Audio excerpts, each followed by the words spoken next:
ام المومنین سیدہ عائشہ رضی اللہ تعالی عنہا فرماتی ہیں کہ حضرت خولہ بنت حکیم مجھے ملنے آئیں۔ یہ بڑی خوبصورت وجیع الشکل خاتون تھیں اور بہت نفیس طبیعت کی مالکہ تھیں اور خوشبو بہت اچھی لگاتی تھیں اور خوش لباس تھیں، لیکن جب وہ مجھ سے ملیں تو ان کے کپڑے میلے کچیلے تھے، تو مجھے حیرت ہوئی۔ تو میں نے کہا کہ یہ کیا میں دیکھ رہی ہوں؟ تو اس خاتون نے کہا کہ حضرت عبداللہ ابن رواحہ اور میرے شوہر عثمان بن مظعون رضی اللہ تعالیٰ عنہ اور دیگر کچھ اصحاب نے اپنی راتوں کو عبادت کے لیے مخصوص کر لیا ہے، اور دن کو وہ کثرت کے ساتھ روزے رکھتے ہیں اور گوشت نہیں کھاتے۔ تو میں بھی پھر ذرا اپنے آپ کو اس طرح سے آراستہ نہیں رکھتی کہ ان کا جو ذوق عبادت ہے اس میں میرا لباس مخل نہ ہو اور ان کی توجہ میری طرف مبذول نہ ہو۔ ان کا ایک شوق ہے تو اس شوق میں لگے رہیں۔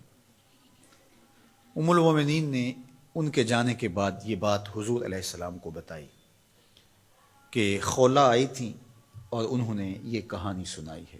اسی وقت حضور ان صحابہ کے لیے نکلے، وہ جہاں بیٹھے تھے حضور وہاں جا پہنچے، اور حضور اتنی جلدی میں تھے کہ حضور نے اپنے جوتے بائیں ہاتھ کی شہادت والی انگلی میں پکڑ لیے، اور حضور وہاں جب پہنچے تو فرمایا تمہارا کیا معاملہ ہے؟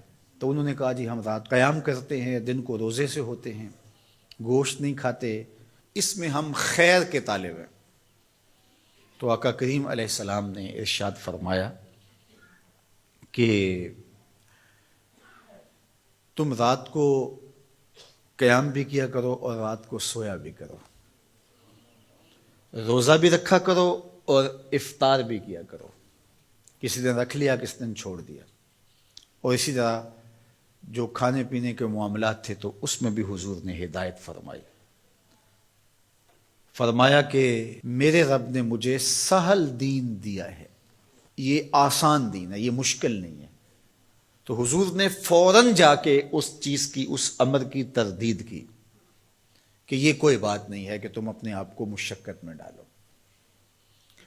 حضرت عثمان بن مظعون رضی اللہ تعالیٰ عنہ نے حضور سے اجازت طلب بھی کی، دوسرا موقع تھا، چونکہ یہ بہت ہی زہد کا مزاج رکھنے والے صحابی تھے۔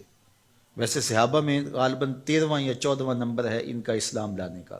ہجرت حبشہ بھی انہوں نے کی ہے، حضور کے رضائی بھائی بھی لگتے ہیں۔ انہوں نے حضور سے اجازت طلب کی کہ ہمیں تبتل کی اجازت دے دی جائے۔ تبتل کیا ہے؟ کہ سب سے کٹ کے اللہ کے ہو جائیں، اور یہ جز وقتی تبتل اختیار کرنا، اس کی ہمیں تلقین کی گئی ہے۔ وَتَبَتَّلْ إِلَيْهِ تَبْتِيلًا۔ اللہ نے قرآن مجید میں اپنے محبوب علیہ السلام سے کہا محبوب کبھی کبھی سب سے کٹ کے اس طرح کا رنگ اختیار کیا کرو، اور یہ ہمیں بھی تلقین ہے۔ کبھی کبھی دن میں ایک مرتبہ آدھے گھنٹے کے لیے، 2 گھنٹے کے لیے موبائل بھی بند ہو، دروازہ بھی بند ہو، لائٹیں بھی کم کر لی جائیں، مسلح ہوں، آپ ہوں، آنسو ہو اور جذب ہو رہے، اس کا کوئی گواہ نہ ہو، اس کی ویڈیو بنانے کی ضرورت نہیں ہے، اور صبح بتانے کی بھی ضرورت نہیں، رات مجھے بڑا رونا آیا۔ بالکل تبتل کا مطلب بس اسی کی ہو جاؤ۔ غار حرا کی خلوتیں تبتل ہیں، اعتکاف کے ایام تبتل ہیں، سحری کے لمحات کے اندر بیٹھ کر کے اپنے آپ کو سب سے کاٹ کے اس کے ساتھ وابستہ کر دینا، یہ تبتل ہے۔ یہ تو ہونا چاہیے، لیکن یہ تبتل کلیتاً کہ مکمل تبتل اختیار کر لیا جائے رہبانیت کی طرح، تو اس کی نفی کی گئی۔ لا رہبانیت فی الاسلام، کوہ غار کی زندگی، بیوی بچے چھوڑ دیے جائیں، گھر بار چھوڑ دیا جائے اور تبتل اختیار کر لیا جائے، اور جنگلوں کا راستہ لے لیا جائے اور وہاں جا کے وقت گزارا جائے اور ترک دنیا کر دی جائے۔ اسلام نے ترک دنیا سے ہمیں منع کیا ہے کہ ترک دنیا نہ کرو، لیکن غرق دنیا سے بھی منع کیا ہے کہ دنیا میں غرق بھی نہ ہو جاؤ۔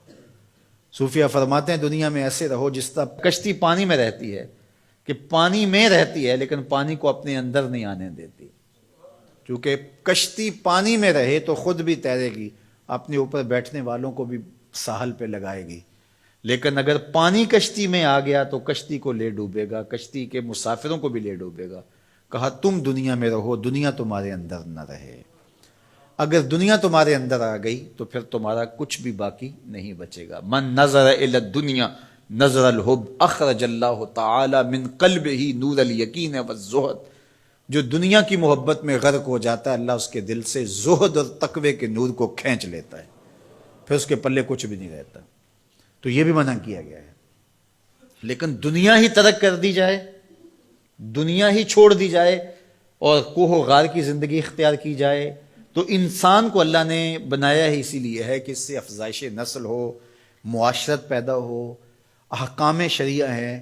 جمعۃ المبارک فرض کیا گیا ہے سوائے مسافر کے اور مریض کے اور عورتوں کے، تو یہ اجتماع اسی لیے کیا گیا ہے۔ حج فرض کیا گیا، اجتماع ہے۔ جماعت کا کہا گیا ہے، اکیلے پڑھنے کے بجائے جماعت سے آگے پڑھو۔ تو یہ تو سالے معاشرے کے قیام کے لیے ساری چیزیں ہیں، تو تبتل سے منع کر دیا گیا۔ اور صحیح بخاری میں ہے کہ فرماتے ہیں اگر ہمیں حضور تبتل کی اجازت دے دیتے، صحابی فرماتے ہیں لخ تسینا، تو ہم اپنی مردانہ طاقتیں ختم کر لیتے۔